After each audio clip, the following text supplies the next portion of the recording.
سمندری طوفان کے باعث ہونے والے کسی بھی نقصان سے شہریوں اور املاک کو بچانے کے لیے افواج پاکستان متحرک ہیں۔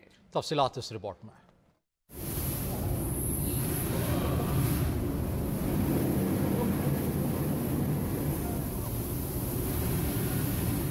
افواج پاکستان سمندری طوفان سے درپیش خطرے سے شہریوں کو بچانے کے لیے سرگرم۔ سجاول کے علاقے گھاروشن میں سڑک سمندری لہروں کی نظر ہو گئی تو فوج کے امدادی دستوں نے کشتیوں کے ذریعے مقامی آبادی کو منتقل کرنے کا عمل شروع کیا۔ مقامی آبادی کو گھاروچن اور کیٹی بندر کے پناہ گزین کیمپس میں منتقل کیا گیا۔ پاک بحریہ کی جانب سے بھی شاہ بندر کے نواحی علاقوں سے سینکڑوں افراد کو محفوظ مقامات پر منتقل کیا گیا، جبکہ کھلے سمندر سے 64 ماہی گیروں کو بھی محفوظ مقام پر منتقل کر دیا گیا۔ ترجمان پاک بحریہ کے مطابق پاک بحریہ کا جوائنٹ میری ٹائم انفارمیشن کوارڈینیشن سینٹر بھی تمام اسٹیک ہولڈرز کو طوفان سے متعلق بروقت معلومات فراہم کر رہا ہے۔ کراچی میں بروقت امدادی کارروائیوں کے لیے ہیڈ کوارٹرز کمانڈر کراچی کے زیر انتظام سائیکلون مانیٹرنگ سیل قائم کیا گیا۔ کسی بھی ہنگامی صورتحال سے نمٹنے کے لیے ساحلی علاقوں میں موجود پاک بحریہ کے ہاسپٹلز میں ایمرجنسی نافذ ہے۔ دوسری جانب کور کمانڈر کراچی کی ہدایات پر پاک فوج نے بدین اور دیگر ممکنہ متاثرہ مقامات سے شہریوں کو محفوظ مقامات تک منتقل کرنے کا سلسلہ تیز کر دیا۔